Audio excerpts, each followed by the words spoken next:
Bhagyalakshmi சீரியலோட upcoming episode என்னென்னு பார்க்கலாம். கியா அவங்களுடைய தொழிலில் நல்லாவே முன்னேற்ற பாதையில் போகணும்னு சொல்லிட்டு ஒவ்வொரு விஷயத்தையும் பார்த்து பார்த்து செய்கிறாங்க. அது மட்டும் இல்லாமல் பழனிசாமி கொடுத்த ஐடியா பிரகாரம் தன்னுடைய ஹோட்டலுக்கு ஒரு புது ஷெஃபை வர வைக்கணும்.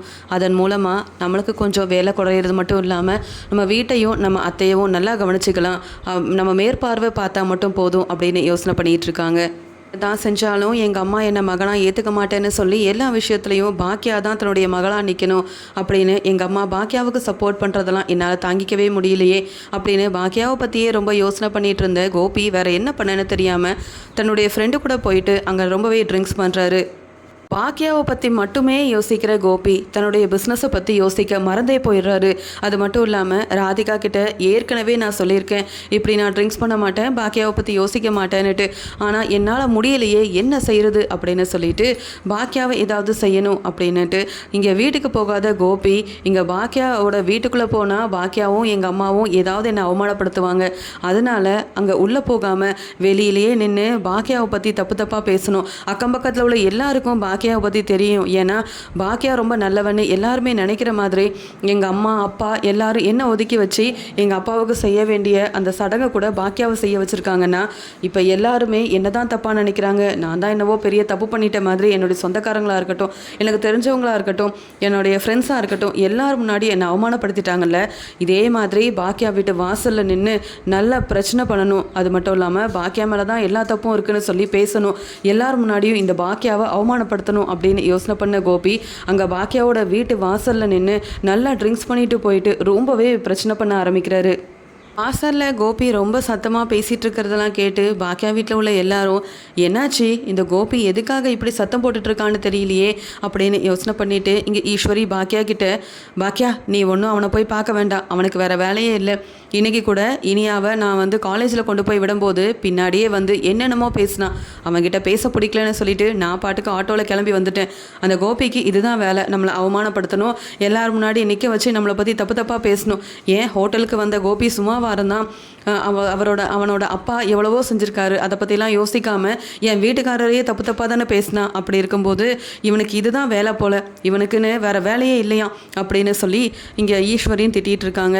அந்த சமயம் இது எல்லாத்தையுமே இனியா பார்க்குறாங்க. அப்பா ரொம்ப ட்ரிங்க்ஸ் பண்ண ஆரம்பிச்சிட்டாரு. அது மட்டும் இல்லாமல் எதுக்காக தேவையில்லாமல் அம்மாவை பற்றி இப்படிலாம் பேசிகிட்டு இருக்காருன்னு சொல்லிட்டு அங்கே வெளியில் நிற்கிற கோபியும் ரொம்பவே கோபமா, ஏய் பாக்கியா, என்னையும் என் அம்மாவையும் பிரிச்சுட்டல, என் பசங்க கூட இப்போ என்னை மதிக்க மாட்டேங்கிறாங்க, எல்லாரும் மொத்தமாக என்ன ரொம்பவே அவமானப்படுத்துகிறாங்க. என் அம்மா கிட்ட பாசமாக இருக்கணும்னு சொல்லிட்டு ஆசையாக பேச போனேன். ஆனால் அவங்க என்னடானா உனக்கும் எனக்கும் எந்த உறவும் இல்லை அப்படின்னு சொல்லிட்டு கிளம்பிட்டாங்க. இது எல்லாத்துக்குமே காரணம் நீ தான். நீ நிறைய சம்பாதிக்கிறதால வீட்டில் உள்ள எல்லாரையுமே உன் கைக்குள்ளே போட்டுக்கிட்டு எல்லாரையுமே என்னை விட்டு பிரிச்சுட்டல. உன்னை நான் சும்மாவே விட மாட்டேன். ஏதோ ஹோட்டலோட ஓனர் ஆகிட்டேன்னுட்டு அந்த திமிரில் தான் நீ இப்படியெல்லாம் நடந்துக்கிற. அந்த ஹோட்டல் இருக்கிறதுனால தான் எல்லாருமே ஒன்றை சுற்றி இருக்காங்க. நான் எப்படி இப்போ தனியாக நிற்கிறேனோ அதே மாதிரி நீயும் கண்டிப்பாக வருத்தப்பட்டே ஆகணும் அப்படின்னு சொல்லி இங்கே பாக்கியாவை பற்றி ரொம்பவே திட்டுறாரு. பாக்கியாவை பற்றி தப்பு தப்பாக பேச ஆரம்பிக்கிறாரு. கோபி இப்படி செய்கிறதுனால அக்கம் பக்கத்தில் உள்ள எல்லாருமே அங்கே பாக்கியா வீட்டு முன்னாடி நிற்கிறாங்க. அந்த சமயம் அங்கே போன பாக்கியா, என்ன சார் தேவையில்லாமல் இப்படி பிரச்சனை பண்ணிகிட்ருக்கீங்க, உங்களை நாங்கள் யாராவது கூப்பிட்டோமா? தேவையில்லாத இடத்துக்கு கூப்பிடாத இடத்துல இப்படி பிரச்சனை பண்ணுறதே உங்களுக்கு வழக்கமாக போச்சு. முதல்ல இங்கேருந்து கிளம்புங்க. என்னை பற்றி பேசவோ என் வீட்டில் இருக்கிறவங்கள பற்றி பேசவோ உங்களுக்கு எந்த உரிமையும் இல்லை, தகுதியும் இல்லை. அதான் நாங்கள் யாரும் வேண்டான்னு சொல்லிட்டு உங்கள் வழியை பார்த்துட்டு உங்களுக்குன்னு ஒரு வாழ்க்கையை தேர்ந்தெடுத்துட்டு போயிட்டீங்கல்ல, அப்புறம் எதுக்கு சார் தேவையில்லாமல் இங்கே சத்தம் போட்டுட்ருக்கீங்க அப்படின்னு பாக்கியா ரொம்பவே கோபமாக கேட்குறாங்க. அதுக்கு உடனே இங்கே கோபியும், வாங்க பாக்கியா மேடம், உங்களை தான் பார்க்கணுன்னு நினச்சேன். என் அம்மா என்னை எவ்வளோ திட்டினாங்க தெரியுமா? அவங்கக்கிட்ட பேசணுன்னு போனால் கூட என் முகத்தை பார்த்து பேச மாட்டேங்கிறாங்க. நீ யாரோ நான் யாரோன்னு சொல்கிறாங்க. அப்படி எங்கள் அம்மா என் மேலே அவ்வளோ பாசமாக இருந்த எல்லாத்தையுமே ஒன்றும் இல்லாமல் செஞ்சு என் அம்மாவையும் என்னையும் பிரிச்சிட்டிங்கல்ல.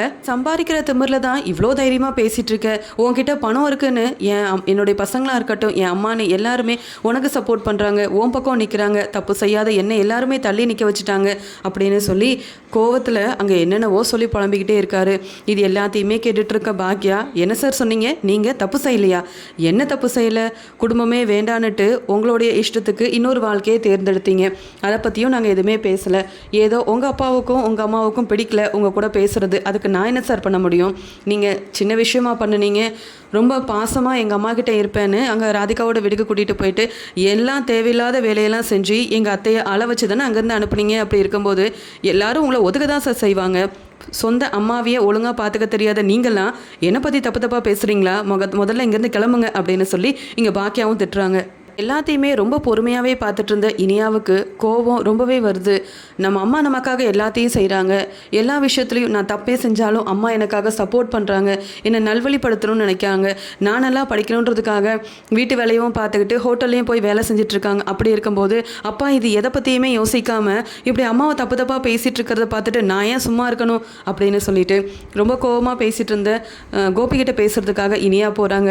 இனியா அங்கே போன உடனே என்ன இனியாமா அப்பாவை பார்க்கறதுக்காக வந்தியாமா அப்படின்னு கேட்க, அதுக்கு உடனே இனியாவும் இல்லைப்பா உங்களை பார்க்க வரல, அம்மாவை பற்றி நீங்கள் தப்பாக பேசாதீங்கன்னு சொல்கிறதுக்காக தான் வந்தேன். பார்த்தீங்களா அக்கம் பக்கத்தில் உள்ள எல்லாருமே இங்கே வந்து நிற்கிறாங்க, என்ன ஏதுன்னு பார்த்துட்ருக்காங்க, ஏன்ப்பா இப்படிலாம் செய்கிறீங்க? அம்மாவை என் முன்னாடி தப்பாக பேசாதீங்க, தப்பு செஞ்சது எல்லாமே நீங்கள் தான். உங்கள் இஷ்டத்துக்கு வாழ்க்கையை வாழ்கிறதுக்காக எங்களை விட்டு பிரிஞ்சு போனதுக்கப்புறமா இந்த வீட்டுக்காகவும் அம்மா கிட்ட பணத்தை கேட்டு வாங்கிட்டு போயிட்டீங்கப்பா. இப்போ வரைக்கும் நீங்கள் எங்களுக்கு தேவையான எதையுமே செய்யலை. ஆனால் அம்மா உங்களை மாதிரி அவங்களுக்குன்னு வாழ்க்கையை தேர்ந்தெடுக்காமல் எங்களுக்காகவே கஷ்டப்பட்டு வேலை செஞ்சிட்ருக்காங்க. இப்போ வரைக்கும் தாத்தாவும் பாட்டியும் உங்ககிட்ட பேச மாட்டேன்னு சொல்கிறாங்கன்னா அது அவங்களுடைய விருப்பம். நீங்கள் இந்த விஷயமா பாட்டிக்கிட்ட பேசணுமே தவிர்த்து அம்மா தான் அவங்க எல்லாரோட மனசையும் மாற்றி வச்சுருக்காங்க, நாங்கள் அவங்கள மதிக்க மாட்டேங்கிறோம் அதனால தான் அப்படின்னு சொல்லி எல்லா தப்பும் அம்மா மேலே தான் இருக்குன்னு இப்படியெல்லாம் பேசவே பேசாதீங்க.